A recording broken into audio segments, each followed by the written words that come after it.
talking to people and having been in this market for so long, there is a huge need for products that are ISO-centric, that are processor agnostic, that hopefully have some kind of better exit than we've had in the past few years, right? With POSs and all of that.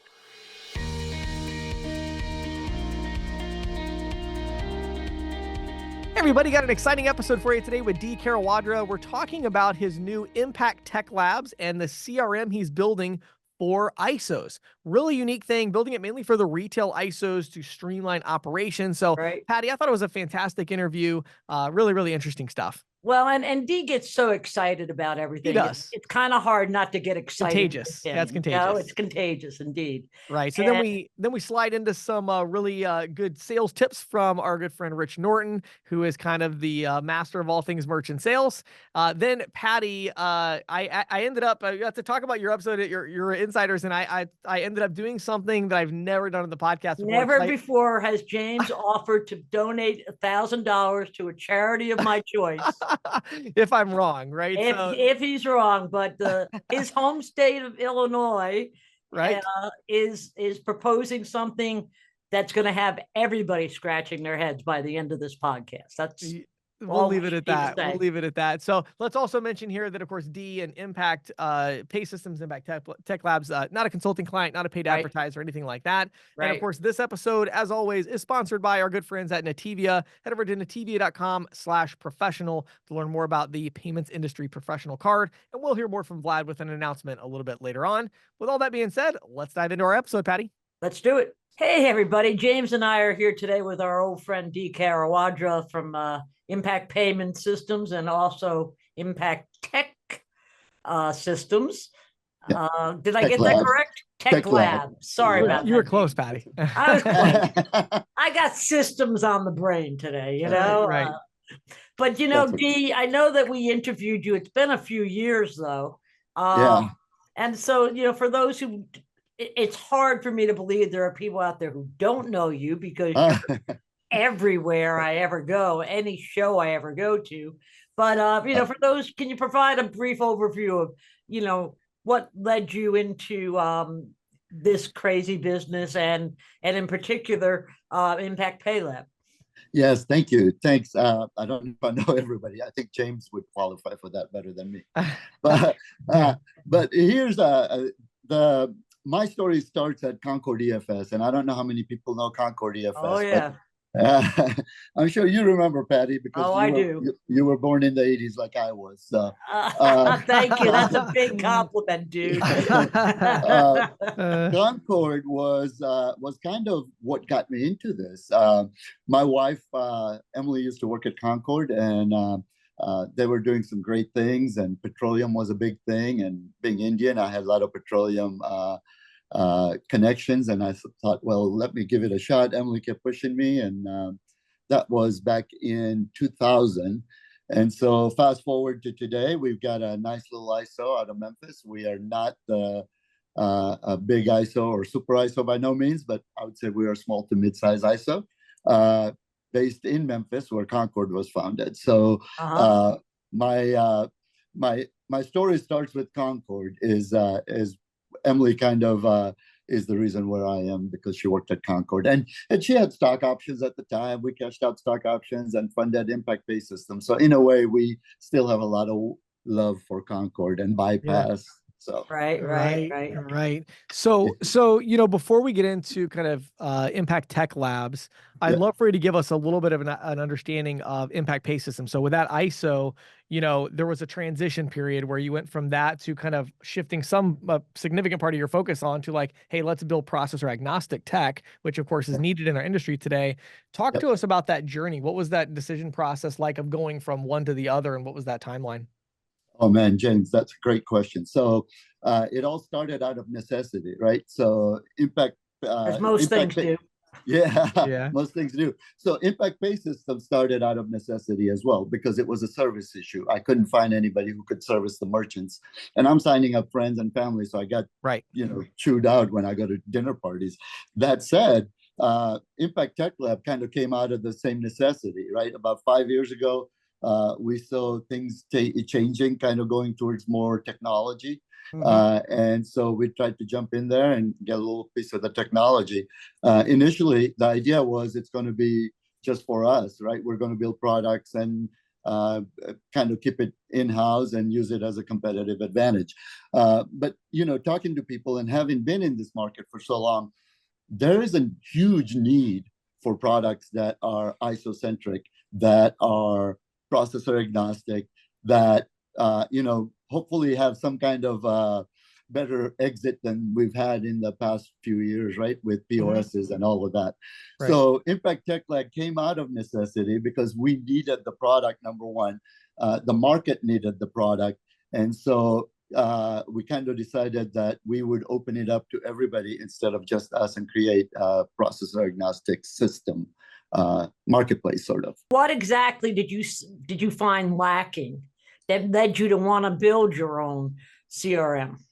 Yeah, so, you know, as I mentioned before, necessity is kind of, what do they say? Necessity is the mother of invention. Mother of invention. Thank you, mother of all invention. So that's kind of what happened. Like, so what happened is internally we were having tons of issues, redundant issues. We had 5, 6 different systems that we're keeping up with, passwords, logins, all of those things. Each processor has its own system.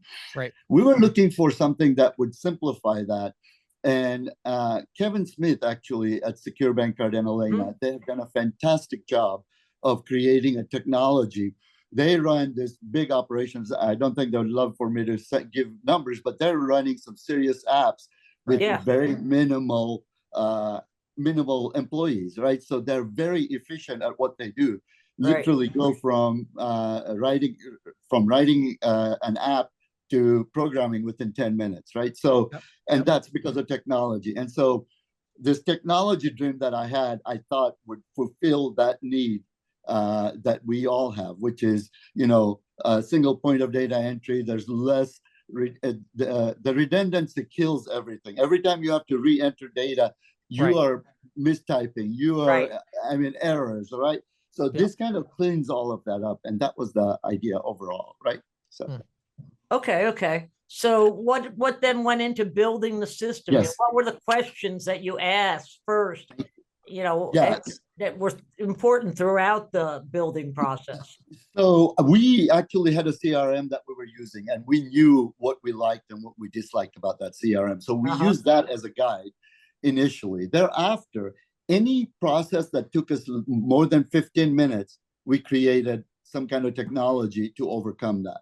So, you know, residuals, perfect example. What used to take Emily about 3 to 5 days to do residuals. I remember you telling me that, right? Yes. Different spreadsheets, all of this, you know, and then different format, and then they change the formatting, and you're like, oh crap, I got to go redo the formulas again. So all of those things are eliminated with our CRM. What our CRM does is you map up the residuals, you load it up, it configures all your downline payments, all of those things, and it's all done in a most simplified fashion so that the next time, if your processor has changed any kind of column on your Excel spreadsheet, no problem. That mapping pops up again, and you can see, wait, that mapping is off.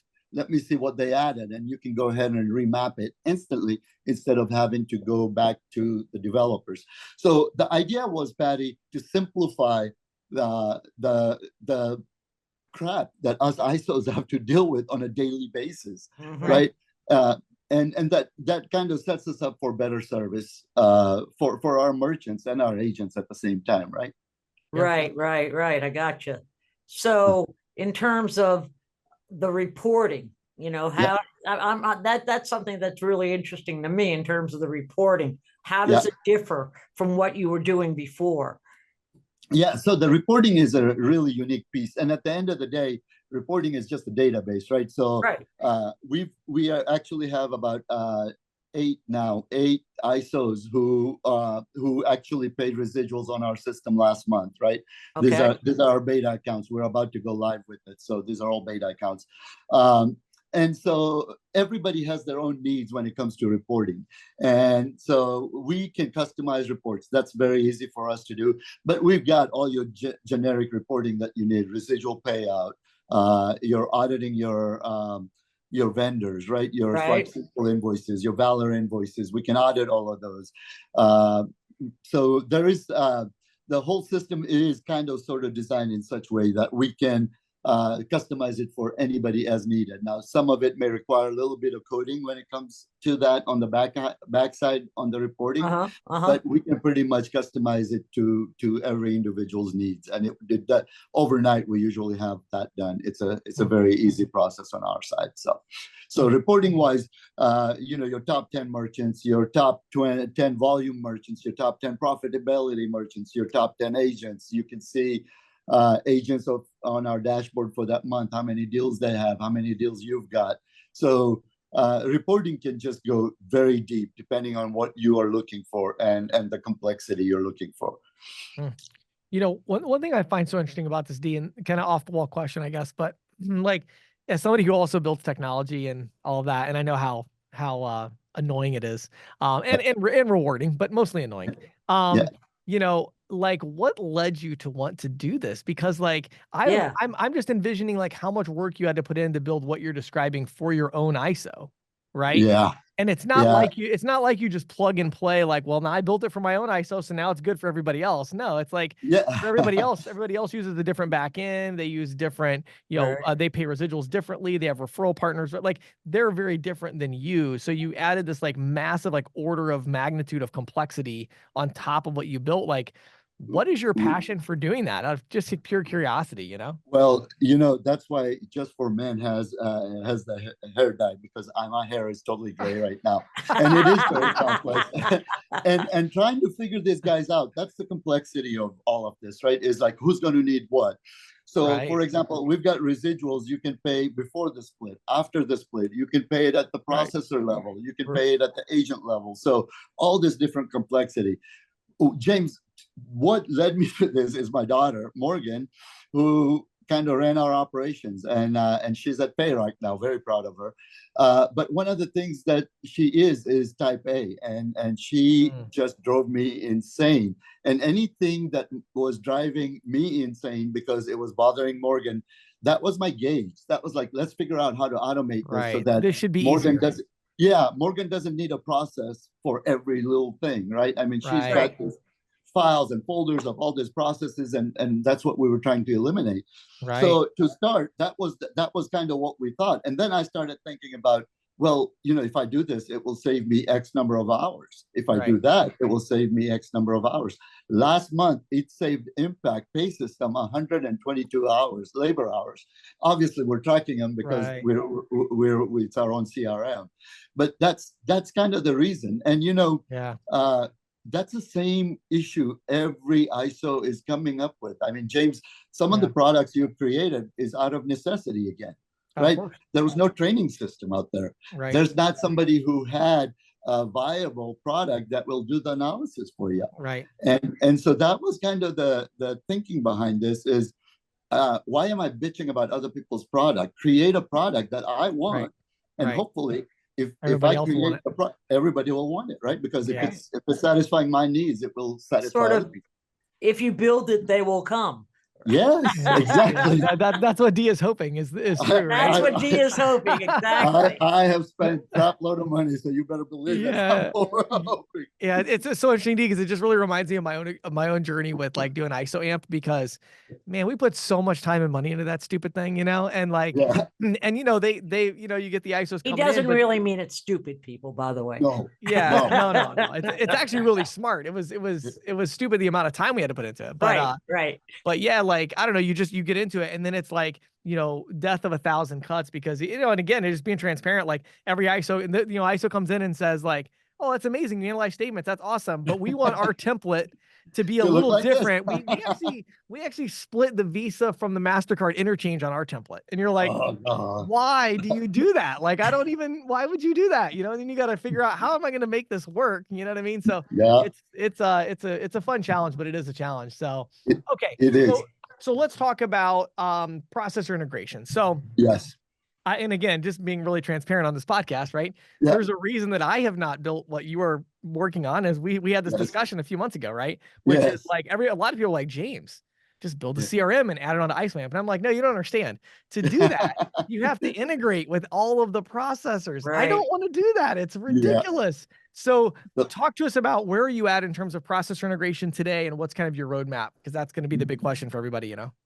Absolutely. And that's the pain in the butt part of this development, right? Is to get the processor. And thankfully, James, I've been in this business long enough, and there's people that I used to run around at the shows, SCA. These guys are now executives at a lot of these places, so we're able to get help as needed, right? A lot of other people had challenges getting that help. So there's two sides to this. One is the onboarding piece, and then the other one is transactional piece. So the onboarding piece is quite easy, right? Once you map everything out and piece of cake. So it's some people have XML files, some people have APIs. We just throw it and load it. So that's easy enough. And that we have WorldPay done, of course, Secure Bank Card. That's one of our processors. So Kevin and Elena's system is done. We are working on a Thesis system on Thesis right now, and Priority. It should be done probably within a month or so. There is. I'm talking about an ISO. Oh, PCS. That's the other one that's done. We do right through PCS as well. PaySafe, PCS, and Getty. We're working on Getty. Right, Getty. It's no longer Getty. Pi Nuevo, or whoever they are next month. But so they've been a great partner of ours ever since the beginning, since I got into this this industry. So I'm really looking forward to integrating them as well. So we've got quite a few of the processors done. So right now we've got 4 processors done, and then there's I think 3 other that are in the pipeline within the next 2 months. What we're going to be getting, and we have to be very careful because of PCI as well. So it's just going to be transactional data to start with. Most people are uploading the transactional data once Visa sends them the information and they get it all balanced out. Then they'll send it out to us and either as an FTP pickup, or they just load it up to our system, or release it and we'll load it into our system. So processor integration, we don't have them all. We're working on them. If there is a big need for an ISO or an agent, if they'll come to us, and we can absolutely do the integration based on the needs as we're boarding ISOs. And we've been very selective on who we board to. We're absolutely not ready for your wholesale ISOs or your. I mean, we are strictly staying in our lane right now. At some point, if ISO comes in and they want a risk module and they want a boarding module, we can do all of that, but for right now, that is not our focus. You're looking to help retail ISOs streamline their operations, is what you're looking to do. James, this goes back to, and I think this is your focus too. You served on the SCAA board for about 8 years, and it takes a lot of time and effort to do that. And Emily used to say, I know you like it and you love those guys, but you got to spend your time on work some, because there's like 2 or 3 months before the show, you're just busy about the show. What SCAA did for me is I was able to build all these relationships that now I'm cashing in on, right? So the idea was that all these ISOs and people that I've met, agents, we wanted to cater to these guys and not so much those super ISOs and agents who got big portfolio. One of the issue, for example, that we've always had is agents have not been able to, now I'm turning this into a political podcast, but agents have not been able to afford to go to ETA, right? You can't go, it's too expensive, right? Things like that I thought, everybody's focusing on these big guys. Somebody needs to focus on the small guys. And let's face it, there's probably about 15, 20,000, who knows? We don't even have a number, do we? I mean, 15, 20,000 agents, ISOs. There's actually 100,000, but no kidding. Yeah, there's 100,000, but that includes all of the agents that sell, like, in an inside center or, W2. And so my numbers are that there's about 40, 50,000 like independent 1099 people in the country that sell payment processing one way or the other. Yeah, that's where I come down, 30 to 40, but 40 is probably a good So number. think about that, right? I mean, and then you've got the full service ISOs, and it's limited, right? So we're opening it up to a lot more. It's a lot more affordable. You're not paying this ridiculous $2, $3, $4 a merchant, right? Right. It's going to be affordable so that agent who has 100 merchants can actually sign up and afford to keep up with Right. his merchants. And if he's got a couple of sales reps, he can pay them from there with the Right. same Right. features that the high-end ISO is going to get, right? We're Right. not taking away features. It's the things that they want, they will have access to. And so the idea has been to be able to help small and medium-sized ISO run their business efficiently, effectively, without having to worry about the operational and the finance part of it, where you got to pay the residuals, and then you've got, you know, deductions, and you've got bonuses, and you've got, so all of those things we've thought about when we were building this system. And so that's kind Very of cool. what's come together essentially here. So how do you go about making this, you know, rolling this out, Dee? You know, I mean, obviously you talked about being in a beta phase now, but Yeah. you know, you're going to want to start rolling it out commercially. How and when would you do that? So commercially, we're hopefully going to roll out August 1st. And so we've got 8 beta right now that's all live and ready and running, and we've got, I think, 5 more that we're in the process of boarding. So Awesome. all of those, last month, you guys, we had, I think there was 2 or 3 different errors that we had to work on. That's not bad considering how much data we uploaded. Not bad at all. Yeah, so I'm hoping that that's the case. So August 1st is the deadline. We don't want to put a crappy product out there until it's completely ready. You only get one chance to do this, and this is my one chance, right?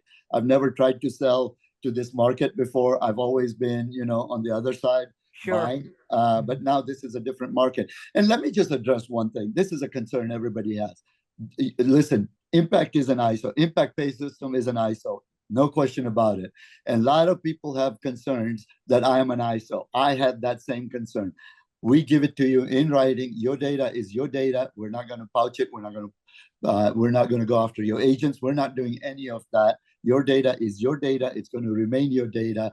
If agents or ISOs are willing to pay for their own AWS hosting, they're welcome to do that. We won't even touch their database if they want. So rest assured that the same concerns I have are the same concerns that I addressed in our CRM. Sure. I mean, that's always a big concern in this business too, because there's so many people and it's so hyper competitive. Yes. People are always afraid. Are you, you know? Well, and I think in your defense though, Dee, I would say that the founder of your largest competitor was also the founder of an ISO and maintained it for a long time, and it never really hurt them. So just throw that out there. It so did. They did okay, and there was a lot of questions about that. But again, at the end of the day, that's a contractual thing. You know, we run into that, and even you run into that even without that. I mean, you look at ISOAMP. It's like we have like agent contact data and statements from like 600 ISOs. So and so the concern everybody is like, well, what if this person gets it, or if I sell this data? It's like no. Like, you have a reputation to withhold, and then you also have contracts. And so, I mean, I get that, but I think our audience is hopefully smart enough to understand that, like, hey, this is not in your interest, to do that. And James, you and I could have not been in business this long had we done anything shady in the past. Exactly. I mean, those guys are gone. The fly-by-night guys are gone. You don't see them around anymore. 20, 25 years later. Those guys were gone when you guys were teenagers. Yeah. I don't know about that. There's been a few guys over the years that I've known, but again, I think they get in and they fall by the wayside. And I think the issue is trying to sell ISOs and agents on stuff. There's just not that many of them, and they all know each other. So the problem is you can't burn. If you burn ISOs and agents, it's very binary. Either you can sell to them or you can't. If you can sell to them, you have a reputation, and you've had years of like, hey, I can show you that I'm going to deal honestly, and once you burn that bridge, it's burnt. So right. Absolutely. The reputation is so important in everything we do. Right, we took 25 years to build our reputation at Impact Pay System, to keep an A+ BBB rating. I mean, that's hard, you guys. 25 years in this industry, it's really hard. Really hard, right? So we've had 0 complaints in that year. Never let it get to BBB. So we take that very seriously, and so we're hoping that we will also bring that service level to this side of the business. We know that residuals are generally run somewhere between 20th and the 1st, and so we will have adequate staff to take your calls if needed, right? Those are the things that are in place. So service is going to be the last thing that that our team's going to have to worry about. Listen, with our competitor, our major competitor, there's been a lot of shift there, right? Once the non-compete is gone after the buyout, the owners and a lot of the people kind of leave, and so a lot of people are left hanging. This is not going to be the case. We're going to make sure we take you from start to finish. Literally, it takes us maybe 2 weeks to help you board everything and get going. It's that simple. We can literally board, load up a residual report right now, and you could create merchant cards out of that, and then of course go finish the data later on. But I mean, literally be able to pay residuals within minutes of getting set up. Sure. So that was the idea, because we don't want to spend 6 months trying to get everything configured. I don't know how to configure your system. You know how to configure your system, right? So you're expecting me to do all this crap that I have no idea how to do, or where it's at, or where did you put it? What's it under? What menu is it under, right? Things like that. So this is, the idea was easy enough for anybody to use it. We just hired Lena, my daughter, just graduated. We hired one of her friends, and Emily was, kind of like, oh, I don't know, should I let her do data entry? I'm like, let her do data entry. She sat there for 10 minutes and figured this thing out. That's the idea. Give it to somebody who's never used it, to be able to sit on enough to do. Yeah, and I think, I mean, for my personal opinion on it, I mean, I don't think there's any doubt that there's a market here. In other words, like being able to compete with the, established players that we have now, mainly one, is not going to be difficult. The challenge is just the tech side. Nobody wanted, I mean, again, myself included, nobody wanted to build the tech necessary to compete. And you did. So congrats to you on that. And I wish you great success with it, because it's like, if you actually built something to compete in that market with that system, you deserve to win, because that was a very difficult build. Like I mean, I think I know better than most, because I literally went down that, as again, we talked about all this, but I went down that path with my developers, and I was like, yeah, we should do this, and I was like, no, we'll let somebody else do this. So congrats to you, and I'm looking forward to seeing the big rollout. Thank you very much, James. I should have talked to you before I got started, I guess. Yeah, well, then who knows what would happen. Honor said to me, with Linga. So I was showing him our POS system, and he goes, dude, why? I'm like, but there's a huge need for this particular POS. He goes, but why do you want that much heartache? And pain? I know. It's so hard. Really. I'm just aching for that. The thing is, our market is changing, James. The industry is becoming very, it's becoming more technology centric than it used to be, right? Everything is becoming, okay, do you have an app? Can you integrate? And so I'm hoping that that's what we've created. The need, we're satisfying that need for ISOs that may need integrations, right? Oh, I have this great merchant but needs a data cap integration. No problem, we can do that. We understand payments, we understand data cap. We're absolutely going to understand it a lot better than somebody that doesn't know payments, right? So that was the goal, and our CRM is definitely, I'm hoping that is going to be our kind of founding it. Yes, exactly. Yeah, the centerpiece. So like, okay, so folks, you talk about August is sort of like your hope for launch date. Anybody listening here who's interested in seeing what you have to do, how you can help them, where would you send them? So yes, first of all, they don't have to wait for the launch. They can get in touch with me, and we can set up a demo, because I love to show and get some feedback from a bunch of people. I've done a couple of 100 demos now. It's kind of nice because people give you feedback every time. So no problem. I'd love to show the demo, but they can go to the ISO Hub. That's THEISOHUB.com. The ISOHub.com, and they can go fill out the form, and somebody will get back in touch, and we'll set up a time, and I'll show the demo, gladly show the demo. And can't wait for you guys to see the new improved. Both of you have seen a little older version, but we've got some new improved versions coming. So cool, man.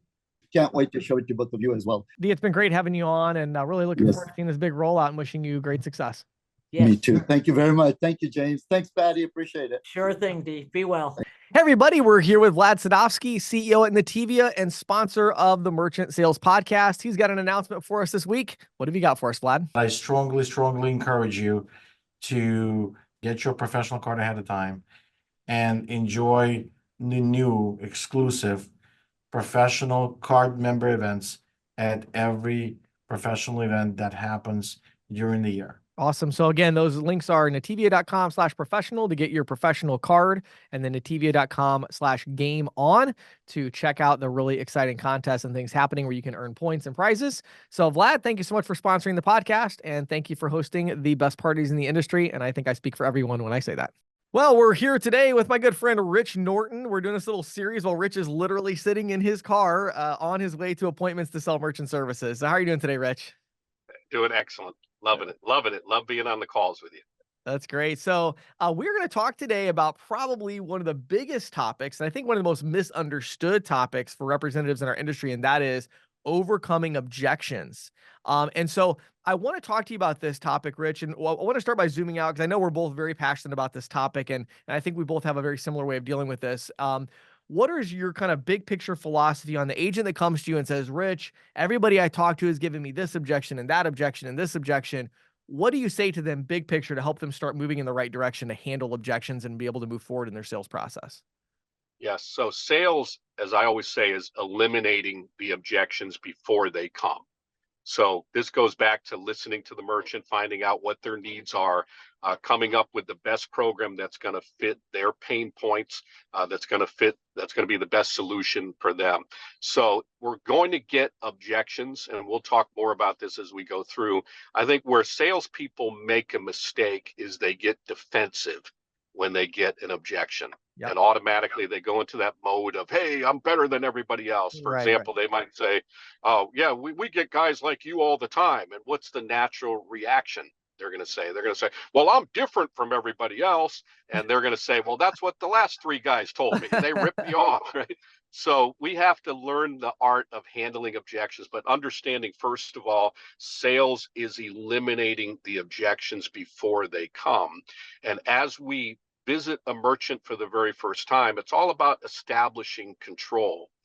We can either let the merchants control us and throw objections at us and then be like the dartboard, throwing them right back. And that doesn't work. But if we take control of the scenario and learning the art of taking control without being rude or pushy or anything like that, by whatever objection that they give, be the opposite of everybody else and welcome the objection. So if they say, man, people like you come, we get calls all the time. I'm like, oh, thank you. Thank them for that. Oh, tell me about it, man. I've been doing this for a long time. Some of these people have come out of the woodwork. As a matter of fact, the last guy that I just helped out, he got 2 calls from merchant service agents. One was in the Philippines and didn't even know where the other one was from, and they were trying to get him to switch. So thank you for bringing that up. We hear that all the time. So welcome that objection. And then when you get that objection, give a testimony. And then to establish that control, come back with another question. The person that's asking the questions is the one that's in control. I love that. And I think, it's so important that you're pivoting away from the objection when you get it, right? So I think a lot of times what I find, Rich, I don't know about your experience, but a lot of times I see agents where they seem to switch into this new mindset where they want to win the argument instead of winning the sale. Yes. I personally get no satisfaction from, driving an hour to a merchant location to win an argument. I mean, I don't really want to do that. I could argue at home if I wanted to with my kids, like that doesn't do me any good, right? So I would much rather win the sale, but I think we can get into that mindset. And so that idea of, hey, we have an objection, we talk about it, again, welcoming the objection, being positive, and then I love what you said, then you do the question. Right. So talk about that a little bit more. Okay. We're at the end of the, we welcomed the objection. Give an example of then how you would get away from that and get yourself back on track using questions. Yeah. For example, they might say, well, we get a person that calls us all the time. So I welcome that objection. I'm so glad you brought that up. It's so right. I've been doing this for so long, and most of these ones that call, they never meet you in person. Am I right? And they'll say, oh yeah, they're calling up on the phone. Most of the ones that call, either they don't know what they're doing or they're misrepresenting. It's one of the others. Well, here's what merchants love about us. So you noticed what I've done is I've pivoted where I became part on their team right now. ganging up against the people that are calling. So Right. now we're in this together. So I'll say, here's what merchants love about us. And this goes a long way too.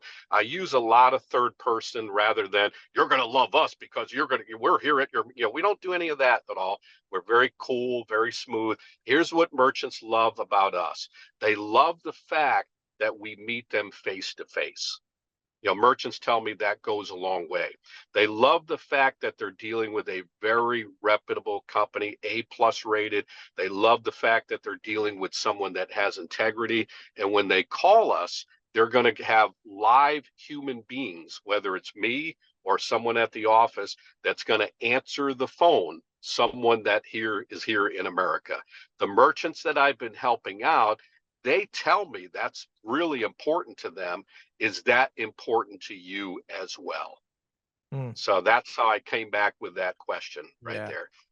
Yeah, I like it. Okay, so now let's switch gears a little bit. This is the I don't know if I've ever even made a video on this because it's so hard to discuss this and explain it, but how do you eliminate the objections before they come? I mean, there's so much of a preparation that goes into that and kind of an experience level, but maybe you could talk about that a little bit and kind of how you coach your agents to help them to, kind of design their sales process to hopefully avoid the most common objections. Any thoughts on that?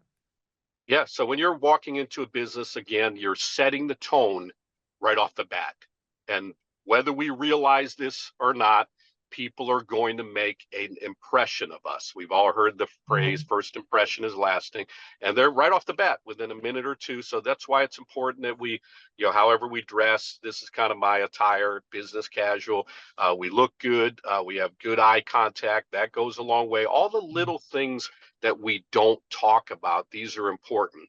The eyes are the mirror to the soul. When you walk into a merchant, you should be staring the people right in their eyes. If you're shifty eyed and you're all over the map, or if you're using filler words, and ah, and this and that, what I'm saying, all of that, that automatically we're going to lose confidence from the merchant. So we're setting the tone when we walk in. Very simple. It's not what you say, it's how you say it. Hey, my name's Rich. I've been helping a bunch of businesses in the area. I'm the supervisor with PayRock. I'm in charge of the payment processing department.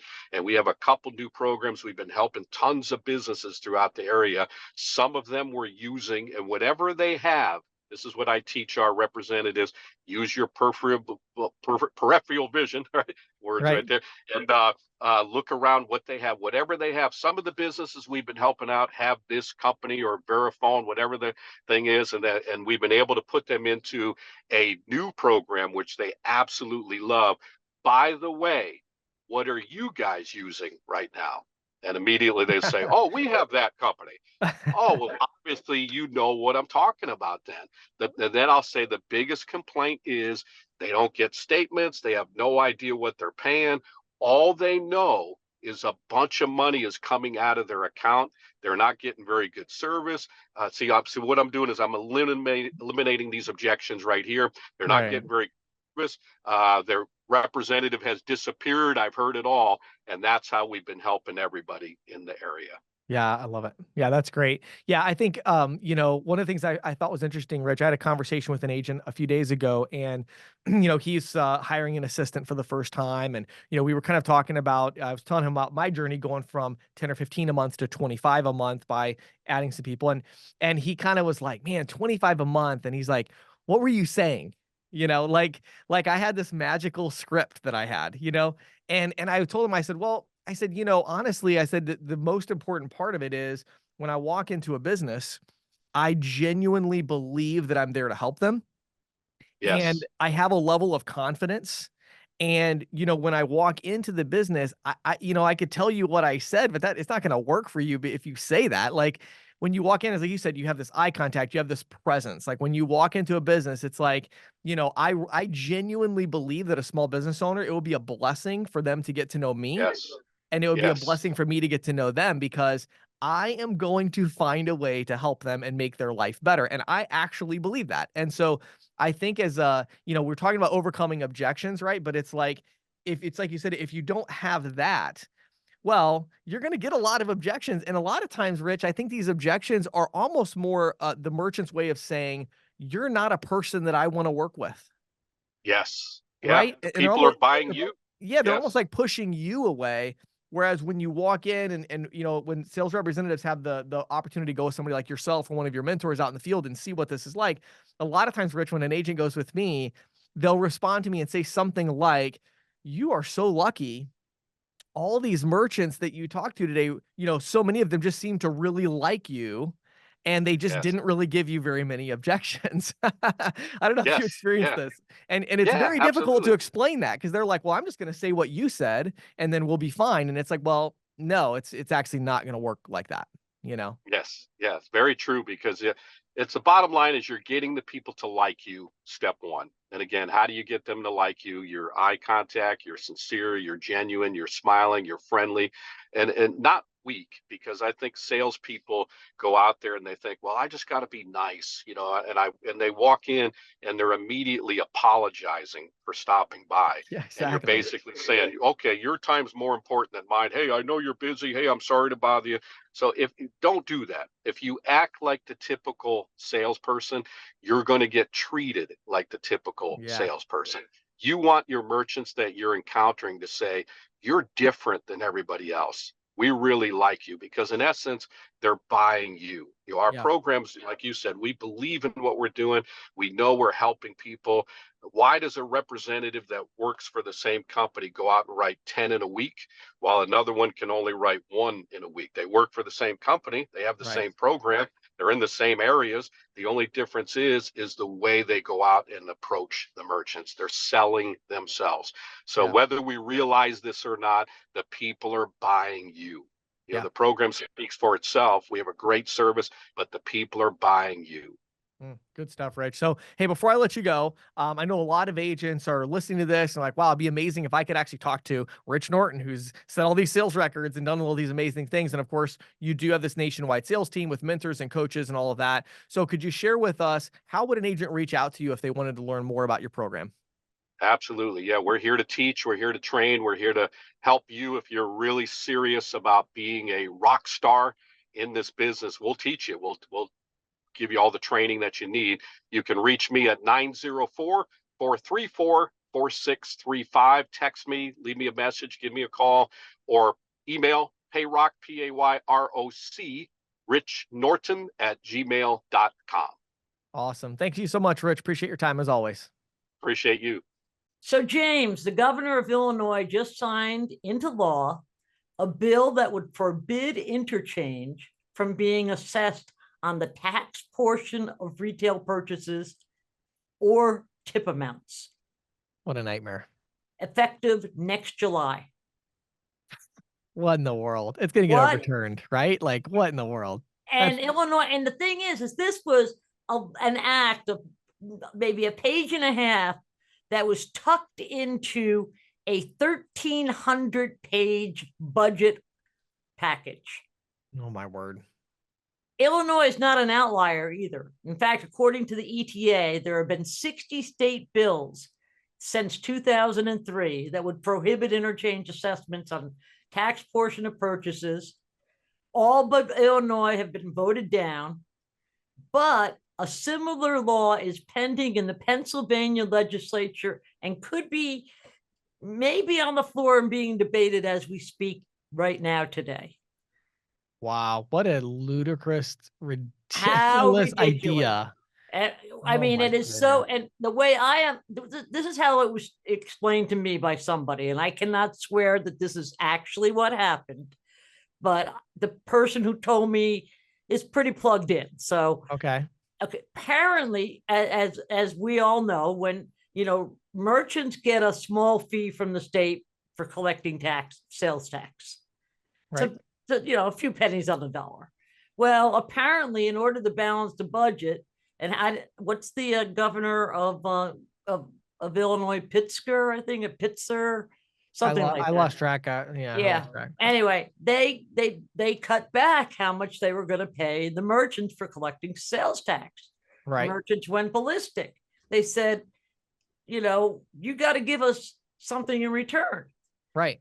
Governor says, what do you want? We want something that addresses interchange. Okay, go write a bill and bring it to us. That's how this happened. And Wow. think about everything, how humongous a task we're talking about. It's going to require 2 merchant accounts, new MCCs, with ISO and acquirer policing, on top of as yet not developed terminals and software that can accommodate this. And the cost of non-compliance, $1,000 per incident. So merchant sells a pack of gum and forgets to do the strip away the sales tax before the interchange. That's $1,000 hit. Well, I mean, not to the merchant, to the payment processor or the software, yeah, right? but still, Yeah. well, yeah. So Is that what it is? So the Illinois law contains language that would restrict the use of data from electronic payments, thereby crippling efforts to ferret out fraud, and would curtail capital lending that relies on transaction data for underwriting purposes. And also potentially make it impossible to not charge interchange on sales tax. Yes.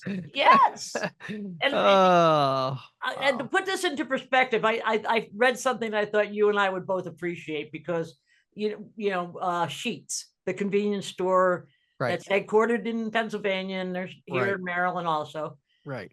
Apparently they paid $78.2 million in card fees just for its Pennsylvania stores last year.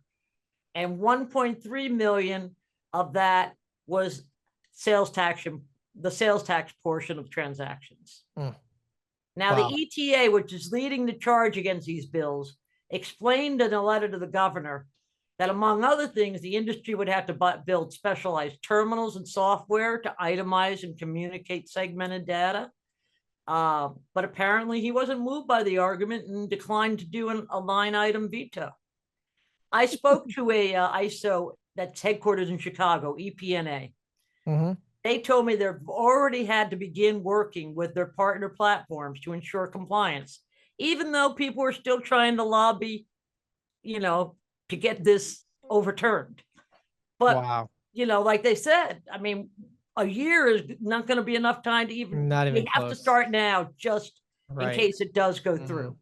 And other people I've interviewed have warned that the new law could have negative consequences for acquirers, in addition to acquirers, issuers, merchants, and consumers. And, consumers, diminished rewards for cardholders, for example. Some of the other states where this has been debated are Florida, Georgia, North Dakota, and Tennessee. Right. And in Florida, they have undertaken a study, quote unquote. Rather than pass the law, they said, we'll do a study to see if it's feasible. Well, that's maybe a better idea. It's a good way to you think maybe Illinois or Pennsylvania could have considered that? Wow. Yeah. Patty, I think I'm going to do something I've never done on this podcast before. Are you ready for this? I'm ready. All right. So mark it down on your calendar. So you said this is supposed to happen next July, right? Right.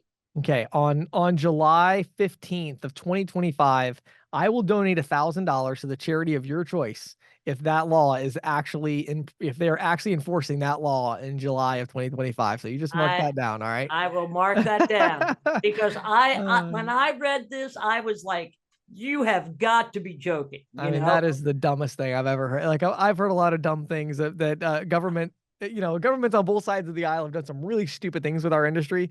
I think that one is just about, it's to me, that what's interesting about it is when I look at things like the Credit Card Competition Act, which is, horrific. It's actually like you would really need to understand the industry like deeply to realize how bad it is. You know what I mean? Right. This one, it's like, have you ever processed a transaction before? Like, do you have any idea of like how taxes are assessed on transactions? I mean, like you could just call up like the owner of any small ISO in your entire state. Right. Just Google it and just pick the phone up and say, what do you think about this? And they would say that's impossible, or it would require a huge investment. And so I strongly doubt this will go into practice. And, the Credit Card Competition Act, as you can imagine, as soon as the governor signed that law, Senator Right. Durbin was out there going, "This is great. This is great. This is Yeah, why of we course should he pass was. the Credit Card Competition Act." And I'm sitting there going, "Are you?" Oh my And you word. know, James, I mean, you know, I'm far more liberal than you are. Right, And right. even I think that this is like, these guys have rocks in their head. I mean, Right, it's like, right. have you even considered the fact that different products have different tax rates? Right. And so now all of it, and ultimately it's like the core of a technology system is what does it need to know? So Right. the less that a system needs to know, the simpler it is. The more it needs to know, that those are order of magnitude of complexities that go up. Well, when, just like we were, talking to D a little bit ago, and it's like, well, now you need to know which ISO it's with. It's not just your ISO, it's everybody else's, right? So, that adds all this complexity. Well, in this case, we're saying, right now the system is how much is the payment, Right. right? And what's the Right. cardholder information? Right. That's it. That's all we That's need to it. know to go Yeah. through the system. Now we go, whoa, hold on. And how much of it is taxable? And what is the tax rate? Right. How do you even get that in?